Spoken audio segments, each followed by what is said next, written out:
I think we'll get started and people can join as they come on. So welcome everyone to Kind Soup for the Soul. There are a couple of new folks, family members. Thank you so much for joining, Salma and Obi and whoever else might be on the call or joining in a few.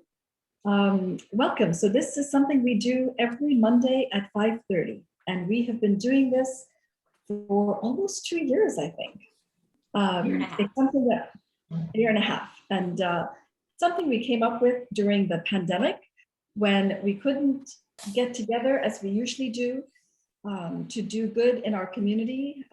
Typically, we get together and set up apartments for refugee families. We cook huge amounts of meals for shelters and do various other projects together as a community members doing good. And during the pandemic, when we couldn't do that in our normal ways, Deb had this idea of making soup together and connecting via Zoom.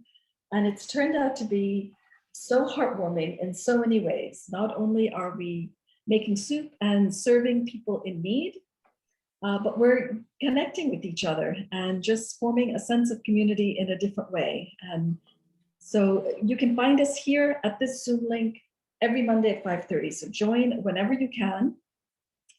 The recipes and the link and the instructions on what to do with your soup are on our website.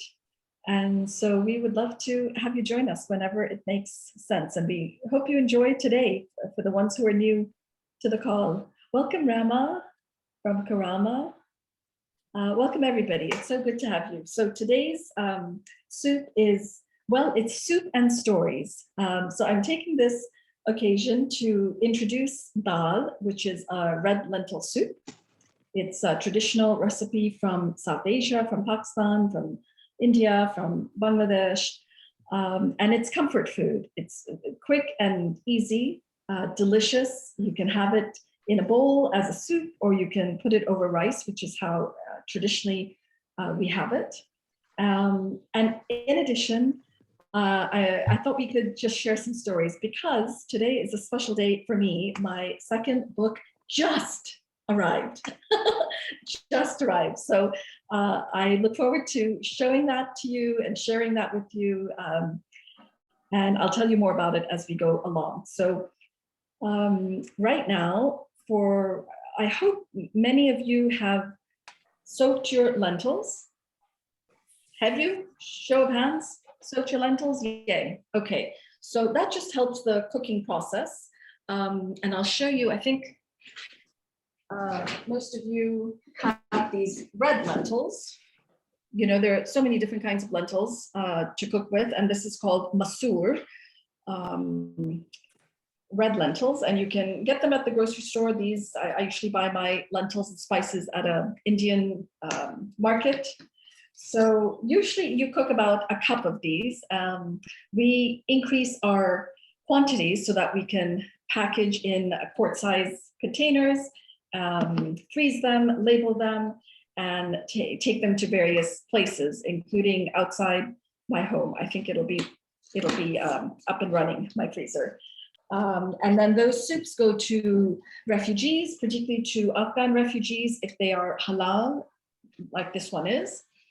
And we take them to food banks, we take them to shelters, we share them with our neighbors, with anybody who needs a pick-me-up, which is what soup provides. So please, most of you have done this before, so you know exactly what to do with your soups. And the new ones, please visit our website. There's a listing of different places you can take it to if you're local to the Washington, D.C. area. And if you're not, please share your soup however you think would be worthwhile, with neighbors and friends, with colleagues, or if you're in touch with shelters and food banks, please see if you can bring it there as well. So we'll start if your lentils have been soaked and if your 12 cups of water are boiling. And even if they're not, let's put the lentils in the water. So I started this a little bit earlier today, just to make sure. I never cook in such huge quantities, so I wanted to make sure the 4 cups of lentils is works well with the 12 cups of water. I think it does. So I already started to cook my lentils in the boiling water, and you bring it to an initial boil, and then just lower it to sort of a low to medium, and let it cook until it softens. And I have to say, you know, cooking dal or cooking any of our food, especially the way I've learned from my mom, it's a bit of this and a bit of that, and we don't really measure things out all that precisely. So, and this especially, I mean, we always say that soup is forgiving. Dal is truly forgiving. You can't mess up dal. It'll taste delicious. It'll taste hearty. It'll just, you know, be nutritious. There's tons of protein in dal, lots of fiber, and all sorts of good nutrients. So how's everybody doing? And feel free to unmute. We're a small group, so ask questions if you have them. So right now we're getting our dal to a boil. And Salma, are we adding our turmeric and chili at the same time into the water? So once it's boiling and you lower the heat to a low medium, then go ahead and add your turmeric and red chili powder and salt. So let's see, I think in the recipe that I shared, it's 2 teaspoons of turmeric. Was it 2 teaspoons of salt? That's something, you know, to taste. Start with 2 and then adjust as you need it. And red chili powder, I suggested 3/4 of a teaspoon. I have a really sort of a kick to it, red chili powder from the Indian grocery store. And I think the 3/4 is working well in here.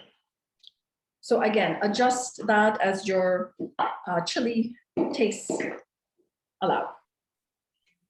So once all of that is cooking, you know, there isn't really much else to do with dal except the really key step, which is the tempering of onions and garlic and cumin seeds. Now there are, and we're going to start that in a minute, just so while the dal is boiling, we'll start that tempering process. So you temper that, and then you add it to the top of your dal, and pretty much you're done. So how's everybody doing so far?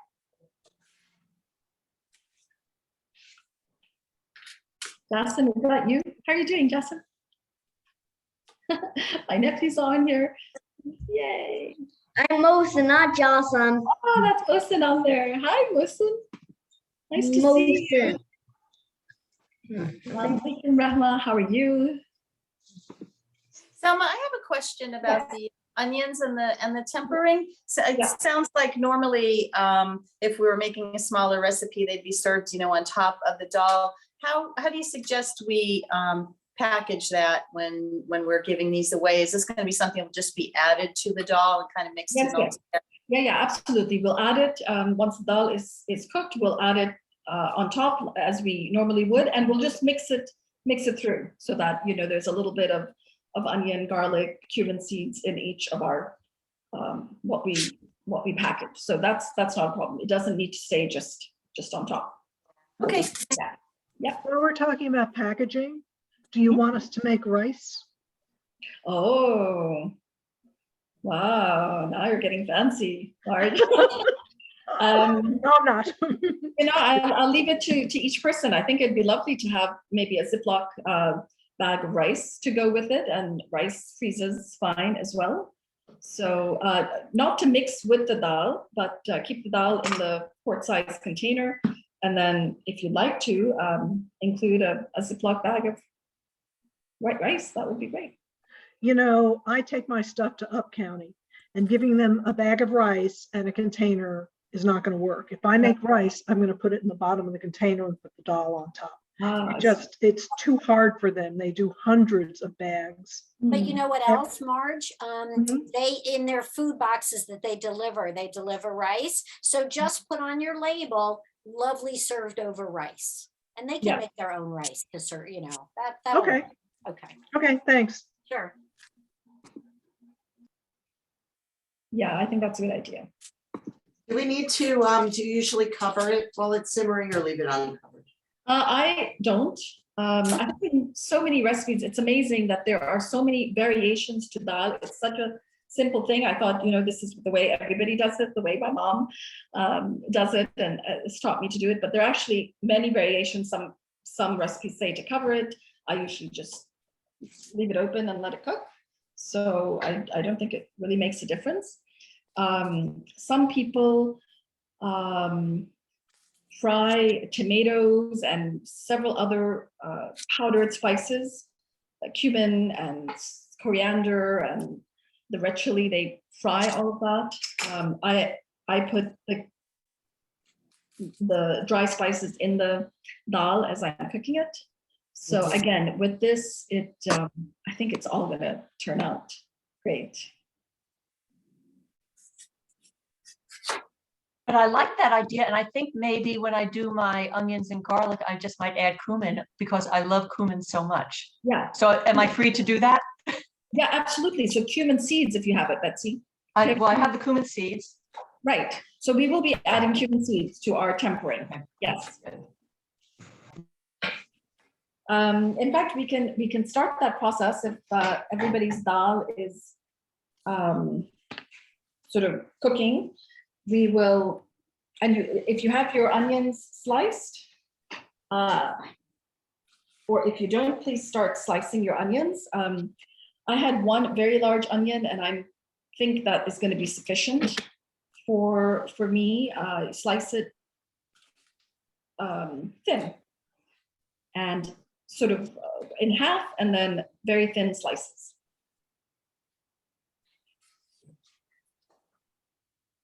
If you have 2 small onions, that's fine too.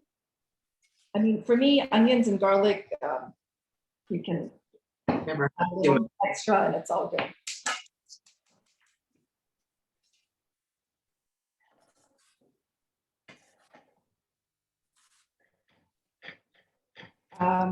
So if are people on the tempering process, should I continue with that? Please. Slicing. Okay, so I'll just talk it through. So you take some oil, and I took some ghee, but it can be really any kind of oil. If you like to cook with olive oil, I think that should be fine. If you prefer vegetable oil, that's okay too. Let the oil heat a little bit on medium heat. Maybe a couple of, 2, 3, 4 minutes until not so that the onions sizzle when you put them in, but they just start to kind of cook. And once your oil is hot, you can add your sliced onions and let it cook for about 4, 5, 6 minutes, whatever you need, until they are light brown. And I'll just show you, if you can see, what my onions are looking like. This is about the color that we want. Okay.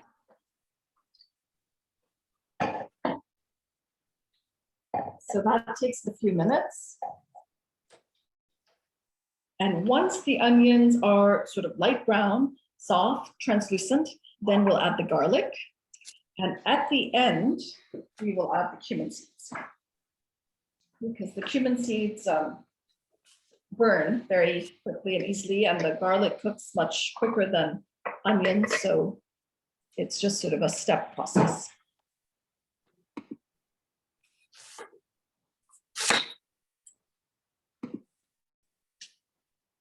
And the garlic you slice, so you have sort of. Yeah.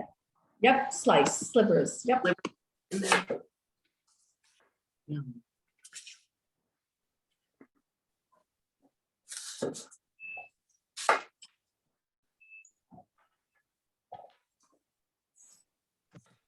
Well, I can report back from Tyson's Corner, where David and I and about a dozen other people spent much of the day refurbishing computers.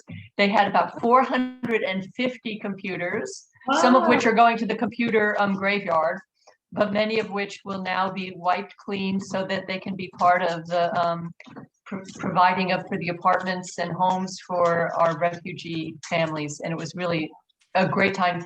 Deb, thanks for lunch. It was wonderful. You're welcome. Thank you for going and reporting back.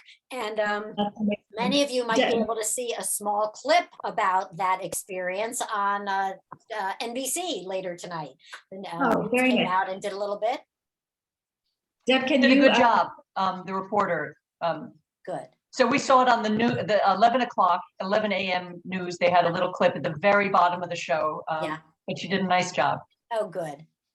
That's amazing. Deb, you want to just share what that project is about? Yeah, so one of the other programs we started during the pandemic, we call Digital Empowerment Initiative, and we take people's older computers, or in this case, companies' older computers, and volunteers refurbish them to give them new life as reliable tools for people who otherwise wouldn't have had them. And last year we gave out 200. This year I think we'll probably give out 400 or 500, and that is just to students and families in need, or to vital community initiatives that are emerging and underfunded. So we've given computers to a vaccine clinic, to a food assistance provider, a consolidation hub in our county, to a computer lab that MANA is housing that offers computer training for African immigrants who have not had exposure to computers.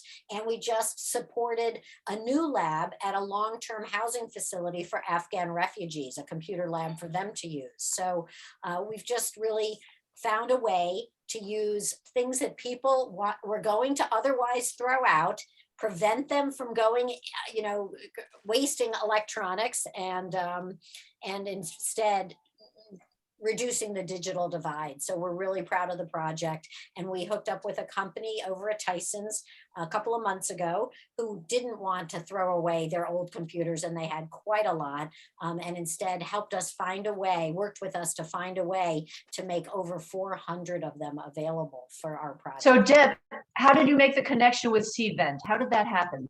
They called us. Wonderful. And we And worked so- on it. Yeah, we worked on it for a while because, they have security concerns. They're a publicly traded company, and they had security concerns, and they were wonderful to take the time and go to the trouble to work with us to come up with a plan for in-house having our volunteers go through a process that they had endorsed, so that they could feel comfortable with the wiping clean of the data process. And their tech folks were there helping us and making sure that everyone's doing it correctly. Yeah. And on the news broadcast, hopefully this will generate more donations, because she said other companies should look to KindWorks by name when upgrading their computers for their staff. So hopefully this will have echoes. It's terrific. I mean, we have been blessed with other companies having also given us computers, but nothing like the big live event that we had today. But we appreciate the 1 computer donations, and we certainly appreciate the 400 computer donations too. More computers we get, the more computers we give away. So yeah, thanks for letting me share that. Yeah, that's amazing. That's amazing. This is what KindWorks is all about, just finding a need and finding a way that people can come together and try and address that need in whatever big, medium, small way we can. And the whole, I think, ethos of our work is that one person can make a difference, and each person's effort counts. So it's never the thought that, what is my computer going to do? Is it really going to make a difference? Yes, it's going to make a difference in somebody's life, and that's important. Okay, so how are we doing with this tempering process? So my onions were getting extra brown when I added my garlic. So I took them out of the pan, and I've let the garlic cook and become a light brown. I've added my cumin seeds as well. And you really just need that for less than a minute, the cumin seeds. They cook really quickly. Is everyone doing okay with that tempering process? basically we just want the onions, garlic to cook. And it can be, any shade of light brown, but we don't want it to, light to medium brown. We don't want it to burn. So like Betsy, I have seeds with me, but I have cumin, ground cumin. So. So that we don't add to the tempering. We don't add the ground cumin. Okay. If your dal is still cooking and you like the taste of cumin, you can toss a little bit in Put there. it in with the other spices. Okay. Yes. Thank you. Yes. Okay. Alma, I'm confused. Yeah. You are already working on your tempering your onions, and my soup has, and I started early. Everything was ready and the pot was boiling at the start of the call, but I still have about another half hour to go. So it seems very early to be messing with the onions. Should I start, or where am I? I mean, the tempering you can do at any point, and I just am doing it earlier in the process because I'm going to take a few minutes to introduce my book, and we're going to have a conversation. And so I didn't want to be messing with onions and garlic during that process. So, and plus there's nothing much to do with the lentils. They're just boiling. So we might as well start tempering. Well, let's talk about the texture then of the lentils, because the recipe says I can add water.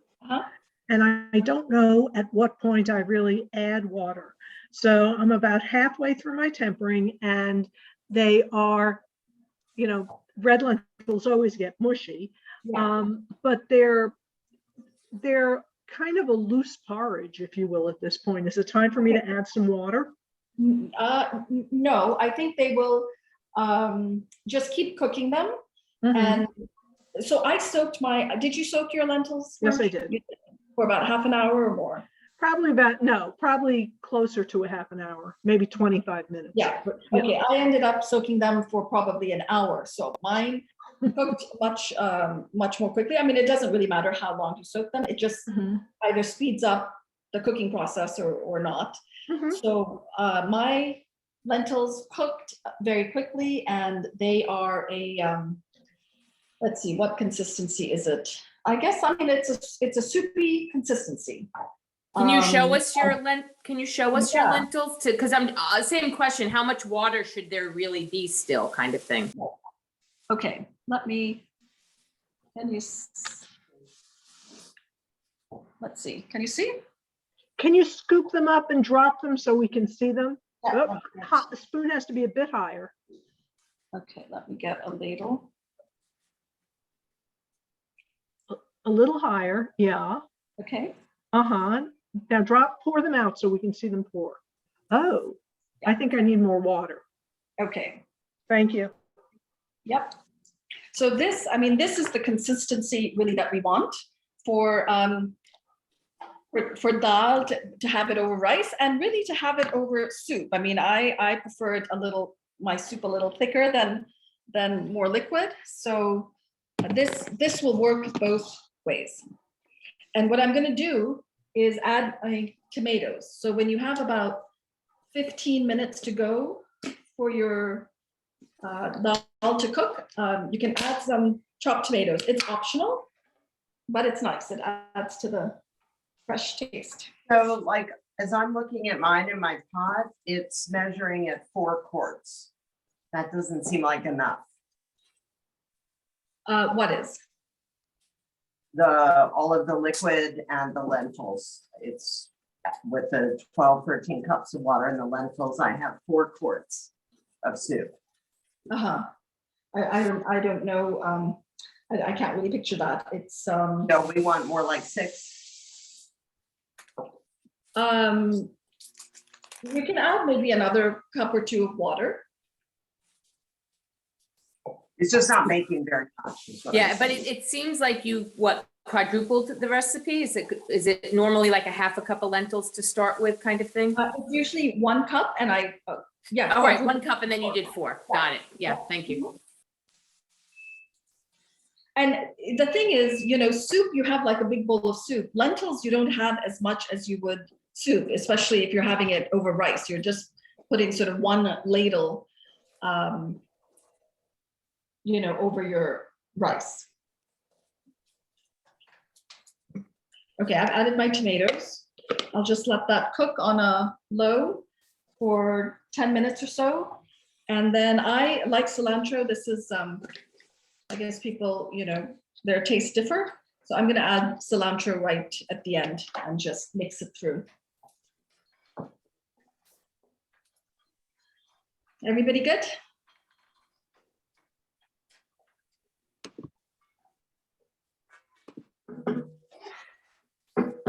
There are others who cook lentils regularly. Please chime in with your recipes or suggestions.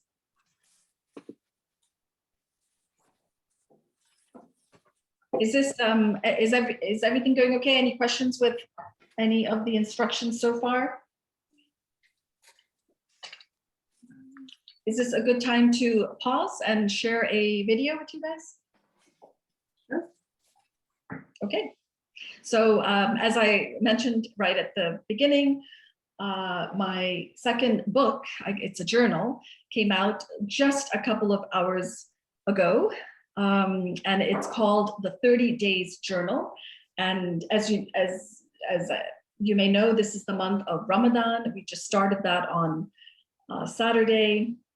Last year, I wrote a book called 30 Days, Stories of Gratitude, Traditions, and Wisdoms.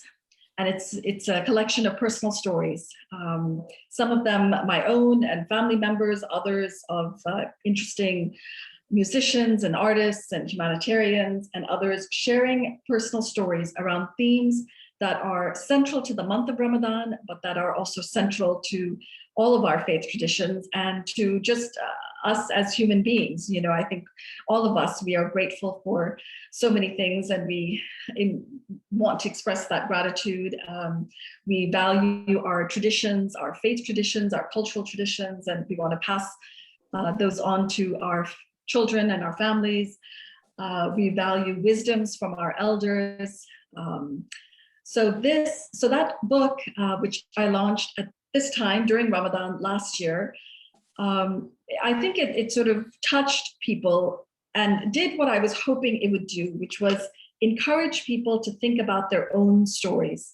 That's a collection of stories, but I think each one of us has stories within us that we want to record, that we want to pass on, that we want to share.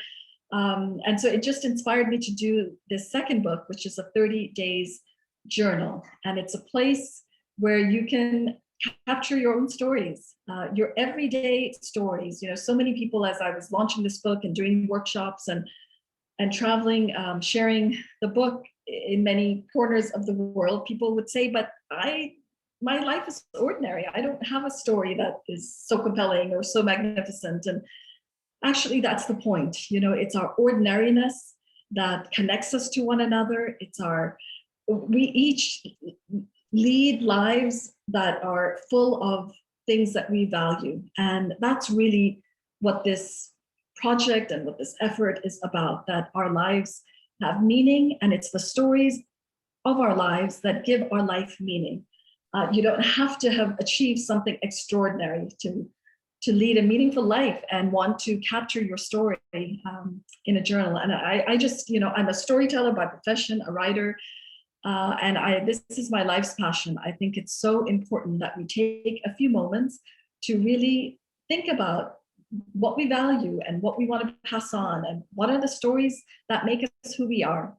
So this is an effort to do that. It's a journal that has prompts, and my suggestion is that we take these 30 days.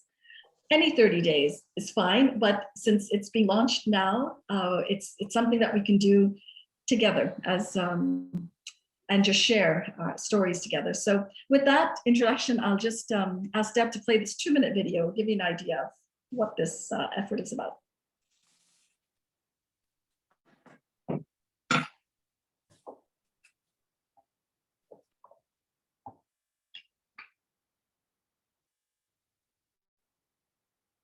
Is the volume on? Doctor called me and said, the minute you were born, you looked at the world around you so intensely with these luminous eyes We started calling you luminosity. The doctor called me and said, I've got good news and not so good news. Not exactly the words you want to hear from a doctor. Mom and I tried our best to recreate Dad's recipe. Of course, he used to add a pinch of this and a tad more of that and keep tasting as he went along. These are the stories of our lives. The ordinary, everyday stories that make us who we are, that give our life meaning. It's the memories we want to always remember, the traditions we want to pass on, the wisdoms that we've learned and shared, our reflections on love and loss and life. Let's capture our stories together.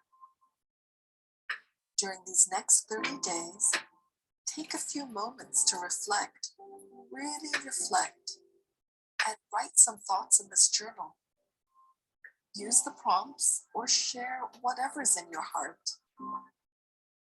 By the end of 30 days, you'll have your own treasure trove of stories, beautifully contained in this keepsake handmade book. For yourself, for your family, and for future generations. What could possibly be more precious than that? Because each one of us is mortal, but our stories endure.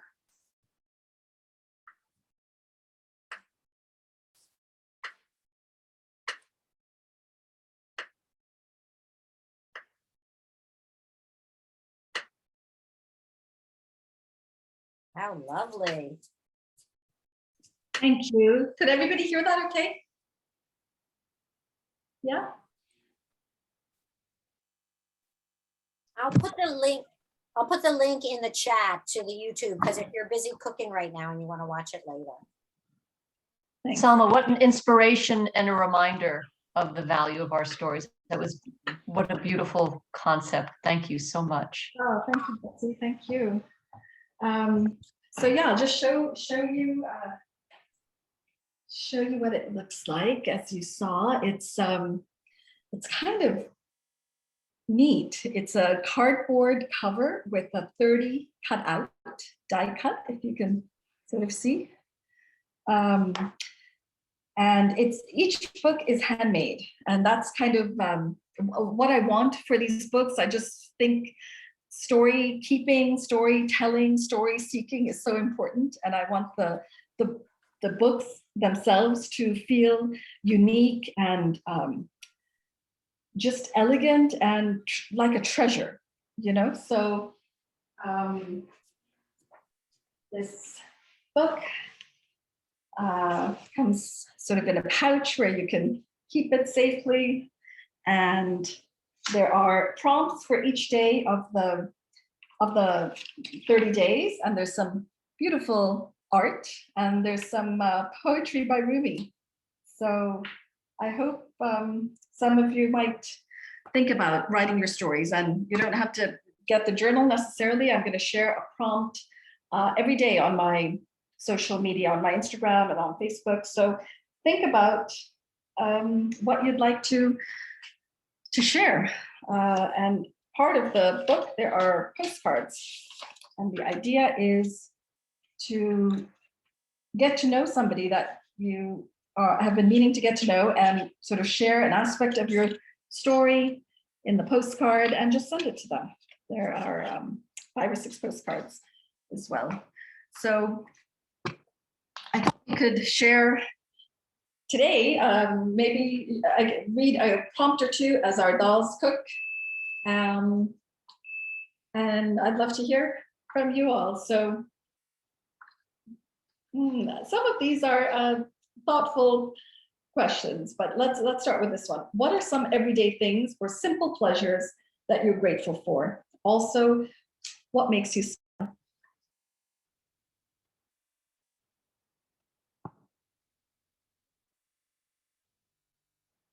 Anybody want to share what are everyday simple pleasures that you're grateful for?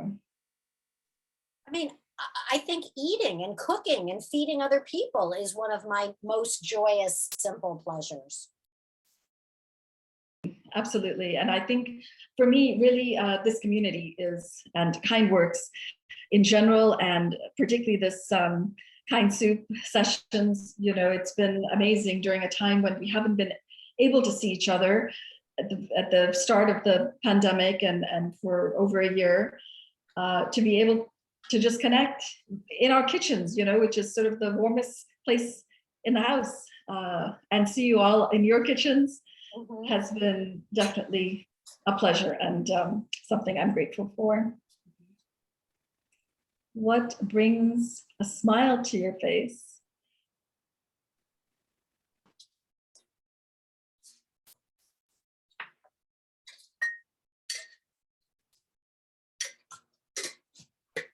Anybody else want to share?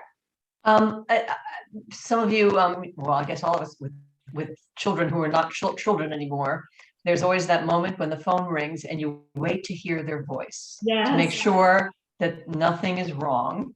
And when you know that nothing is wrong, it always brings a smile to my face, that there's going to be something to laugh about or to treasure, to cherish. So. Oh, that is so true, Betsy. It's true, especially when my daughter calls. I hold my breath for just, you know, that first second or two, and then hear the tone in her voice, and then I let it out. It's so true. That's so lovely. Does Mohsen have something to say? Oh, Mohsen. My brother makes me smile. Oh, that is so sweet, Mohsen. Is your brother there? Yes, he's coming.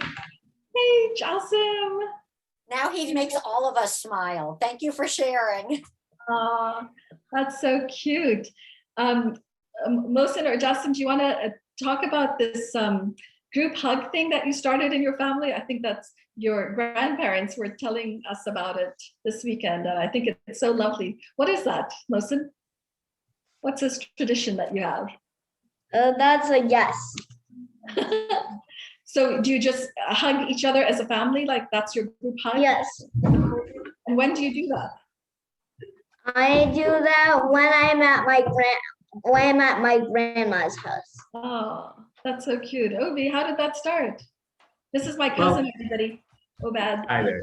So it's an idea that Mohsen came up with. He just a special way whenever we're all together with family, just when we're saying goodbye, he always likes to have a group hug with everybody so that we can all get together and say one last goodbye before we go on our way. So it was a great idea that he came up with. That is so sweet. Listen, I love that. I can't wait to do a group hug with you when you come visit. Okay. Listen, how old are you? I'm 6. Wow, you're already 6. That's amazing. I'm gonna turn 7. You are. On December 6th. Okay. That's great. It's so good to see you. I'm so happy you came on our Kind Soup call. Thank you. Obi, there was one other thing that your parents were telling me. What's another? It's the group hug, and oh yeah, the on people's birthdays, you talk about what you appreciate about them. Yes, I do that at school also. That's where we got the idea from most of school. On everybody's birthday, the class goes around and tells what they appreciate about each student. So it's a great way to be able to have a connection between all the kids in the classroom. They have a lot of fun doing that. That's so nice. So on their birthdays, they do that? On their birthdays, yeah, all the other kids tell what they appreciate about the birthday boy or girl. That is so sweet. Yes, Mohsen, tell us. And at the end of the appreciations, they tell how to sing their birthday song, and they have treats. That's awesome. Well, Mohsen, I appreciate you for being so kind Thank you. Get a lot. Okay, I'm going to read another couple of prompts from this book. So there's one section that's gratitude, another that is wisdom. And this is a favorite question that I've asked many people and on this call many times, about a wisdom from an elder that guides you. And then the other prompt is, what is the wisdom you've learned from your own life that you'd like to pass on to your children or loved ones? And maybe we can talk about this. What is the one piece of advice you would give your younger self? Deb, I want to hear your piece of advice to your younger self.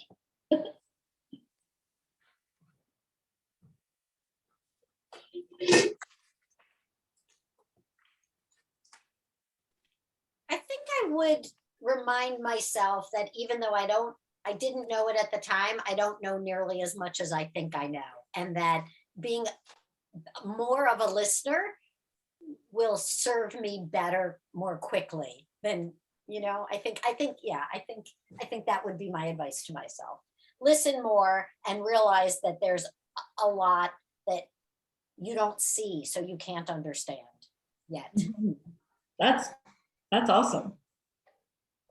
Unfortunately, I am not my younger self, so I have to, you do the best you can whenever you realize it.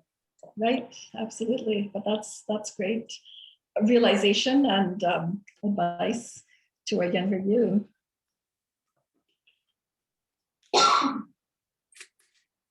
I think one of my advices to my younger self would probably be to lighten up, to not be so take everything so seriously. To laugh at myself more and at the situation and at the world more, and just not to think that small things are big things. But then at the time you think they are. So everything's good in hindsight. So Salma, I was thinking that same type of advice, but I would also give it to my older self as well. I think lighten up is still good advice. Yes, I can use it too. Good to know, Lisa.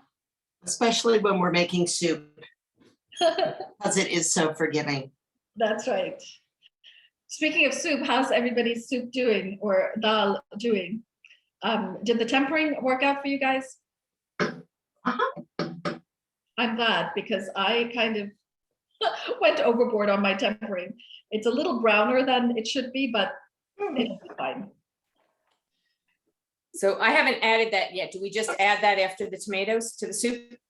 Yes, exactly. Just add it on top and you can blend it in, and then just give a taste and see if you need a little more salt, or some people add like a dry chili pepper for an extra kick. Some people use chopped green chili. I haven't added my cilantro. If you're adding cilantro, you can mix that up as well. Are you adding that to the soup or to the tempering? Yes, no, to the soup. Okay.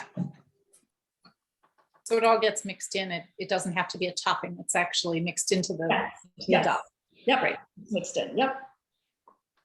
And are the lentils supposed to be a little bit firm? Tiny bit? Like they shouldn't be separate. They should be all mushed together. Are they all mushed?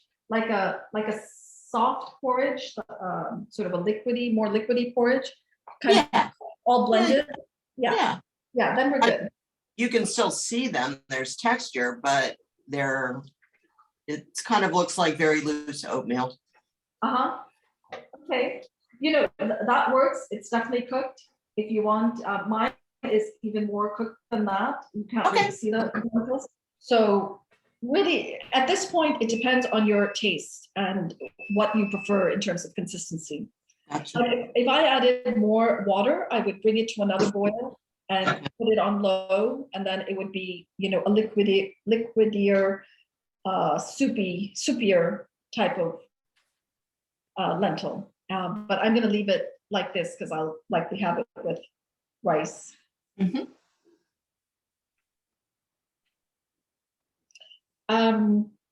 we have a few minutes, so I'll just mention a few other questions just to leave them with you as you think about your story. So the next section is on traditions.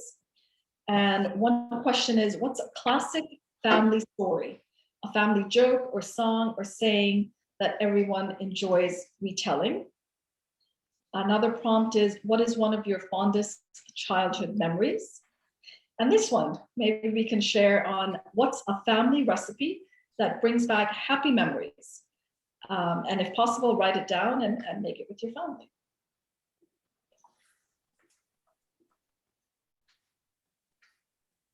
So I have to say on the family recipe, pasta primavera is something that my mother used to make when we were growing up, and my sister Madeline loved it a lot, and my sister Wendy and I, being a little bit wicked, have now termed it pasta prima donna. So, and we'll say that, I mean, we all three get along really, really well, but that's our, one of our favorite family recipes, even though one of my sisters is now a vegetarian, so she doesn't eat chicken. So when I make it truly primavera, and then for the rest of the family, I make it with chicken. So I love that. Pasta prima donna. Who came up with that? I think Wendy did. Because Madeline is her twin. So there's always been that, kind of joking rivalry sort of thing that went on between them. But yes, I think she's the one who started that. Oh, are you going to make pasta prima donna when we come? And what makes it special, this particular recipe? Is it just? It was just something that whenever we had family gatherings, that was like the comfort dish for all of us. That, I have two sisters on the West Coast now. I'm the only one here on the East Coast. And every time they would come east to spend time with family, either over the holidays or in June when my father and now my son's birthday, same day, June 15th, then, that gathering, you have to make pasta prima donna. I mean, it's just part of the family tradition. Right. So it reminds us of our mother, and it's just, it's a gathering meal for us. That's awesome. That's beautiful. And is it your mom's recipe, or did she use a recipe? Is it hers? I think she originally, she's funny. She always says to me that I'm the tinkerer in the kitchen. That's how she always wished that she could be. She said, I always follow a book. I have to have a recipe and, follow all the steps. Whereas I get in the kitchen and, I'm one of these, just put it together and a little bit of this, and I don't measure things. And, she was always very sweet and complimentary about the fact that I could do that. But originally, I think, yes, it came from, and I don't know whose recipe, because she had so many cookbooks that are all, going to be divvied among us at some point. My dad still has the house, so they're all still there. Her kitchen is still her kitchen. So, and so when you make it, do you use a recipe, or you just made it so many times that you just know? Yeah, it just goes. Most things I don't use a recipe. Yeah. So. And have you written it down to pass on to your loved ones? Yeah. I don't know that I have. I probably should at some point. Yeah. I did make an attempt to teach my son, who's a freshman at college, and last summer I said, okay, you and I are going to be in the kitchen, and I want you to learn some really basic things so that you can survive, because he's used to me cooking and I enjoy it. So I never really dragged him into the kitchen. And so, I sort of went through, okay, this is how you boil eggs. This is how you make pasta. This is how you, broil some fish under the broiler, make a simple pasta, tomato sauce and those sorts of things. So I'm going to give him at some point, the plan is to give him all of those recipes in a book so that he can follow them. That's lovely. Including the pasta prima donna, of course. Yeah, absolutely. Definitely. That would be the number one, because that's actually one of the things that when he comes back from school, he requests. Even though he's eating a lot of pasta at school, but he's still, it'd be really great if we could make pasta prima donna. So. That's awesome. Thank you for sharing that. Thank you. And Susan, why are you named Jumble today? Oh, I don't know. Okay. What do I come up as? Jumble. Oh, jumble. It's actually Jumby. So that was our first Rhodesian Ridgeback. And my husband must have named the computer. I didn't know it came up as Jumby. It's new though. It's new. I'm on a different, I'm using the Mac because my laptop, my PC has been really weird about the audio. So I just decided to try this one for a change. Good. So Salma, I wanted to share something. Mother's Day 2007, my daughter Caroline put together a binder for me Oh, my goodness. of all of the recipes that I cut out of the New York Times and download, and some recipes of my mother's, and it's gone through different iterations, but it's a treasure because it's also some of her favorite recipes. So Oh, yay that's for Caroline. I Yeah. have to say, you know, Betsy, when we first met, do you remember when we first met? Absolutely. I was just telling someone that story today. That's so funny. And those cookies that you made with the black seeds on top, what were those? Black sesame seed cookies that you then made and brought to your mother that Yeah, she enjoyed. yes, Yeah. they were so delicious. So we met. Betsy, you tell the story. What was happening that Deb connected us, I know. Oh, I wanted to bring a meal to somebody. Yeah, no, what happened was it was during the government shutdown. Yes. Go ahead. And I worked for the federal government and so had been staying at home, and Deb called up and she said, we have a member of our community who would like to bring you a meal. And I said, well, that's quite remarkable. She said, so her name is Salma and she'll be coming over to your house. So Salma came with enough food to feed an army. And she said, we just want you to know that we know it's really hard not being able to go to work and not feeling respected. And I wanted to show you the love of our community.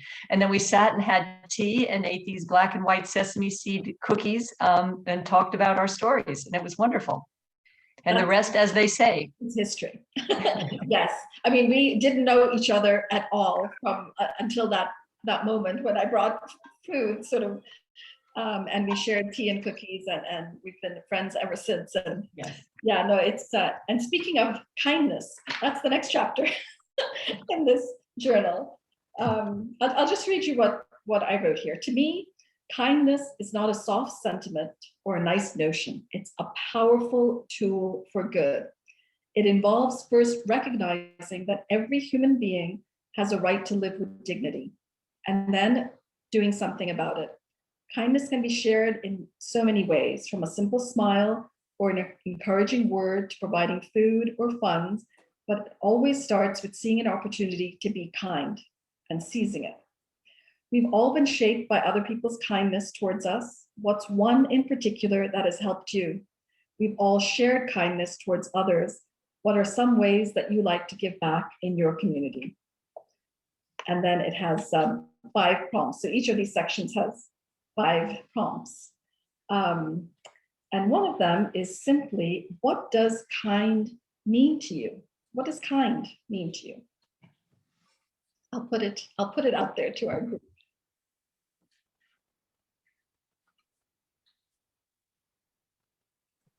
I'll chime in and say, I would say that it means treating people the way that they want to be treated. Mm-hmm. Yes. Showing them compassion. Yes. And empathy. Thank you. Absolutely.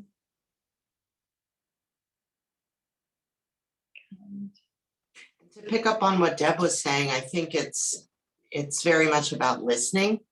Mm-hmm. And, you know, we all, many of us sort of feel that we have all the answers and we know how to solve problems. And, you know, sometimes when someone is having a rough time and they need your kindness, they don't need you to mm-hmm.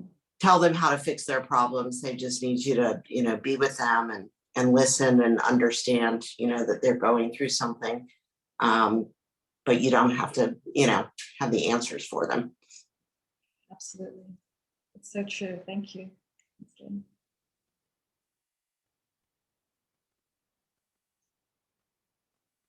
You know, the word humankind, I think, is so poignant for me, because that's who we are. We're all part of humankind.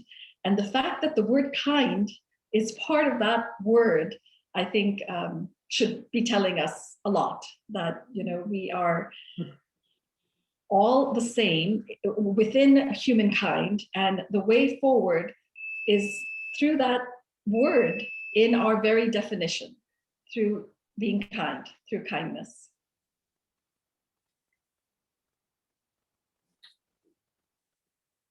Anyone else want to share?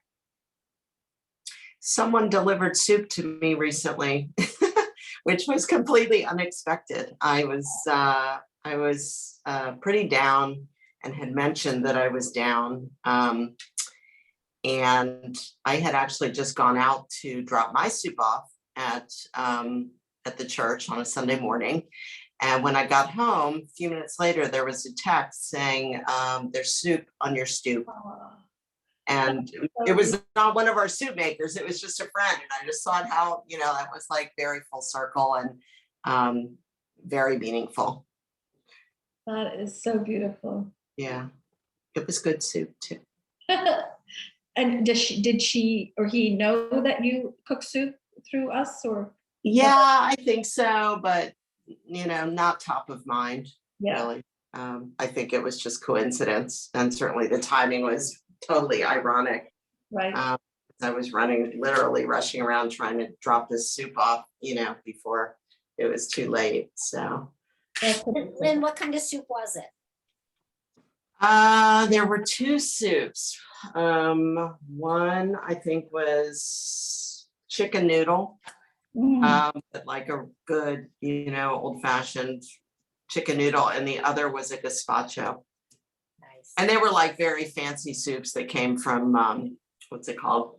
Butcher's Alley or something, where it probably cost like $500 a container or something. That's so sweet. It was nice. It makes such a difference. Just it seemed, like a small gesture, but it just means the world to the person. Yeah. The end. I never experienced it myself. I mean, I really never had. I've been making soup for a year and a half, and I've never had anyone, bring me soup. But one of the lovely things of kindness is doing things without being asked, with no expectation of being asked or even being thanked. Yeah. Coming from a different place. Yeah. And I was like, when were you here? I was here. Why didn't you ring the doorbell? I didn't, I knew you didn't want to talk, so I just left it. So. That's really very sweet. But for anyone who's bringing me soup tomorrow, please do ring the doorbell. I don't know who's, Susan, are you coming? Yeah, and I didn't see Lisa on the call. Yes, I'll come tomorrow. Thank you. Okay, so by 9:45, if you can't make it by 9:45, bring it to me anytime during the week and I'll throw it in the freezer. Okay. Okay? Yes, thanks. Okay. I think we are at the end of our hour. So thank you all for being here, for making some dal, for allowing me to share my exciting news for today. Really lovely to be in community with you all. Thank you, Thank you. Salma. Everybody have a Thank you so wonderful- much. You're welcome. Yeah, thank you for sharing. It was nice to join everybody again. Thank I'm so you. glad you did. Thanks, Selma. Bye. Bye all. Everybody, thank you. Thank you, Wilson and John.